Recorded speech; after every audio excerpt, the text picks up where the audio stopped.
How many people honestly thought that you would be talking about Vanderbilt in the manner in which you're talking about Vanderbilt this year? They are 3-0, fixing to be 4-0 if they can beat the Utah State Aggies. Now, Utah State Aggies are last year they only won 4 games. This year though, they're already 3-1. And they played a good game against Texas A&M. This is a Mountain West team that doesn't play around. They've got a pretty interesting quarterback, no offensive line whatsoever. I mean, seriously, they have no offensive line. But it doesn't mean that this quarterback isn't doing some amazing things. They've, just like Diego Pavia, they've got a leading rusher, or they've got a running back that's doing really good. They've got a linebacker that is, holy cow, doing pretty good himself. So we're going to take a look at this game because I think far too many people are overlooking this game, and it should be paid attention to because Vanderbilt is getting ready to face Alabama, which is a revenge game for Alabama. They're getting ready to get into the meat of their conference games, and they are more than likely going to a bowl game this season because they are playing way too well and they beat South Carolina. So, hit like and subscribe if you love college football. Now, I talk about other conferences, but the SEC and the American Athletic Conference are my two favorite conferences to talk about. But, man, Vandy. But, let's get into this game. Hey folks, this is Paul with Redneck Sports. I want to thank you for viewing my video, and I want to give you one thought process. There was a famous coach at the University of Tennessee by the name of General Robert Nealon. He had 6 maxims, but number 2 maxim is what everybody should apply to their life. Play for and make the breaks. When one comes your way, score. That's how to live your life right there. Okay, we are starting off with the Utah State Aggies since they are visiting Vandy in Nashville, which somehow has become a very hostile environment. Ask Alabama last year. Now, Bryson Barnes is their QB1. He's gone 70 of 107, 65.4 completion rate, 982 yards through the air. Now, remember that number because he's got 8 TDs, 1 interception only. He's been sacked 16 times. You heard that right. He's been sacked 16 times, but he's still got 8 touchdowns and an interception, though. Now, his QB2, Anthony Garcia's 1 of 1, got 3 yards. Not that big of a deal. But he's got a touchdown throw. Not been sacked. Miles Davis is a leading rusher. 44 rushes, 310 yards, 2 touchdowns. Now, here comes the real crux of this one. Bryson Barnes, QB1, that's already thrown 982 yards through the air and got 8 touchdowns, 59 rushes, 197 yards, 6 touchdowns on his own. Javon Jacobs, 28 carries, 137 yards, 2 touchdowns. Anthony Garcia, 3 rushes, 25 yards, 1 touchdown. So they've got 11 touchdowns on the ground. Brandon Pagan's a wide receiver. This is through the air. Brandon Pagan, 17 catches, 303 yards, 3 touchdowns. Brady Boyd, 17 catches, 274 yards, 2 touchdowns. Now, they've got multiple wide receiver weapons. Miles Davis, a running back, 14 catches, 109 yards, 2 touchdowns. Tahanu Davis, 2 catches, 81 yards, 1 touchdown. Rock Lane, 2 catches, 50 yards, 1 touchdown. They got 9 touchdowns through the air. 11 on the ground, 9 through the air. Bronco Mendenhall has got one heck of an offense going on right now. Now on defense, they got 336 tackles, 10 sacks. You heard that right. They got 10 sacks. 11 passes deflected, 4 interceptions. They got 1 fumble recovery. John Miller, linebacker, got 36 tackles, 4 sacks. So he's able to get to the quarterback, able to get the right tackles at the right time. Noah Avenger, cornerback, 29 tackles, 2 pass deflections, 2 interceptions. Think about that. Got 2 interceptions. Bronson Alivio, 27 tackles, 3 sacks, 1 pass deflection.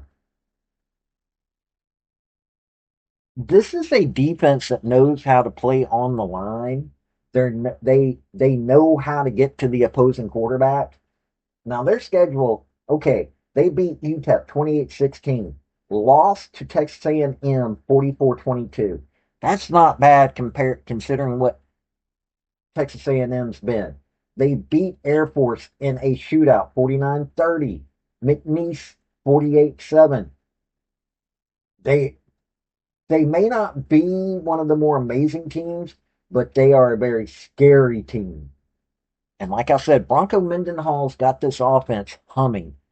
And this is a guy that at BYU went 99-43. And I'm looking, his worst season was 6-6. The rest of them were winning, and he won 2 Mountain West Conference titles. Before they went independent for a little while. He was at the Virginia Cavaliers. He had 2 losing seasons, 2 50% losing seasons, went 36-38. He went 9-5, got a conference division title. Went 8-5 the season before that. New Mexico, he went 5-7 before he went on to the Utah State Aggies. But yeah, this is a well coached, humming team right here. Now Vandy, Diego Pavia. The name everybody talks about. I agree with Josh Pate. Too many people are talking about just Diego Pavia. Now, okay, he's 68 of 92, 73.9 completion rate, 890 yards through the air, 8 touchdowns through the air, 2 interceptions, and 2 sacks. His backup, Blaze Berlowitz, 5 of 111, 45.5%, 1 touchdown, not been sacked. They've got 1,034 yards through the air because they've also got the other 2 quarterbacks that really didn't do much. Diego Pavia is also the leading rusher, 215 yards, 1 touchdown. Now, Cedric Alexander, a name that not enough people are paying attention to, 38 rushes, 210 yards, 4 touchdowns. Another name they're not talking about, Macklin Young, 16 carries, 187 yards, 3 touchdowns. Jamazel Lassiter, 6 for 92, 2 touchdowns. Blaze Berlowitz, on the ground. Here's the QB2, 9 rushes, 73 yards, 1 touchdown. Now here's something. AJ Newberry, 8 rushes, 17 yards, got 3 touchdowns. Drew Dickey, QB3, 3 rushes, 13 yards, got a touchdown. Junior Sherrill, a wide receiver, 2 rushes, 4 yards, 1 touchdown. Now, Eli Stowers on the receiving side. Now they got 16 touchdowns on the ground. Eli Stowers, 16 catches. He's a tight end, 16 catches, 233 yards, 1 touchdown. Trey Richardson, 12, 162, 1 touchdown. Junior Sherrill, 11 catches, 134 yards, 2 touchdowns. Cedric Alexander, a running back, 4 catches, 62 yards, 3 touchdowns. Bryson Coleman, 2 for 59, 1 touchdown. Caleb Barnett, 5 for 47, one touchdown, so nine through the air, 16 on the ground. Very dynamic offense, multiple weapons. Now on they got 216 tackles total, but they've got 11 sacks.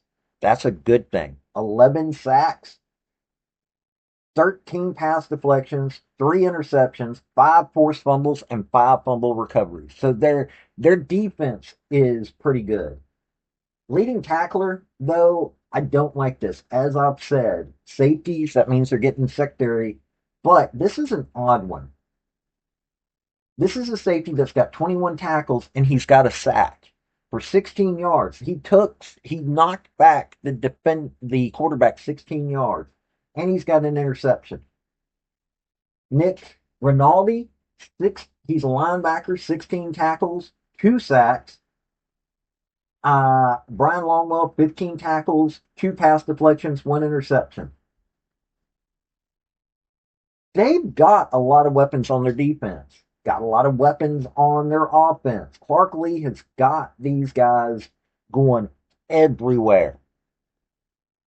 Everybody's talking Diego Pavia, and rightfully so, but how many people are talking about Cedric Alexander? Cedric Alexander is 210 yards is not bad.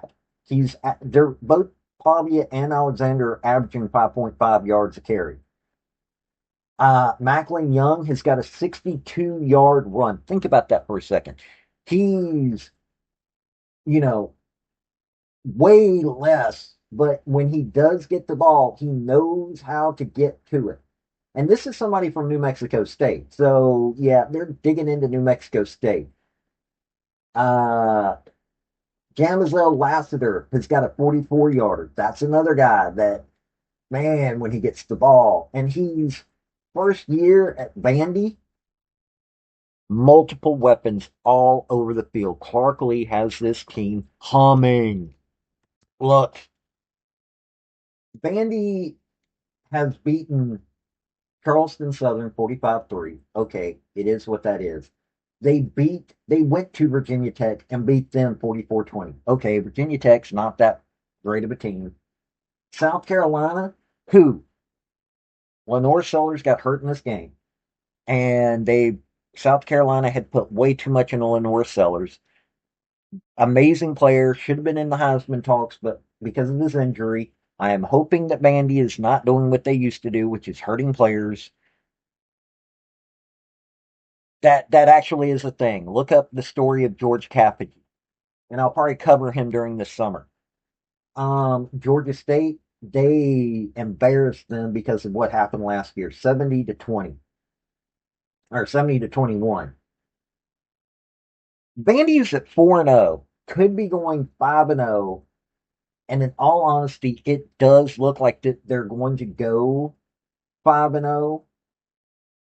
They've still got Alabama, LSU, Mizzou, Texas, then Auburn, Kentucky, and Tennessee. Now, let me tell you something. I honestly believe that Vandy should have this game, but Bronco Mendenhall knows how to coach, knows how to win. Utah State is not looking like scrubs anymore. They have looked like scrubs many a time. Under Bronco Mendenhall, they are not looking like scrubs. So don't think this is going to be an easy game. Mountain West and the American Athletic Conference, those two conferences are scary in the group of five. Now, what's really funny is Bryson Barnes, their quarterback, played 3 seasons at Utah. He knows how to play in a good manner because he learned under one of the best. So you're talking about two teams that are going to be clashing that have different styles. Vandy winning this, they have to get to Bryson Barnes. They have to keep pounding at Bryson Barnes. This is an offensive line that is not holding. Bryson Barnes knows how to rush, though. So he's going to be cagey. He has lost from sacks 100 yards, but he's gained 982 through the air. Rushing, he's gotten 197. So he's offset those sacks. This is a quarterback that you have to be wary of. Nobody's talking about Bryson Barnes. This is the person to watch. But then again, though, you also have to watch out for Miles Davis, 310 yards rushing. You have to watch out for Brandon Pagan, 303 yards from as a wide receiver. 274 yards for Brady Boyd. Javon Jacobs, 137 yards. Yeah, this is a dynamic team. Bronco Mendenhall is an amazing coach. In all honesty, Vandy's about to get all that they can take, and this will be a really good game. You should watch it. This has been Paul with Redneck Sports. Y'all have a good day now. I want to thank you for watching my video. And if you like what you saw, like, subscribe, and comment. Y'all have a good day now.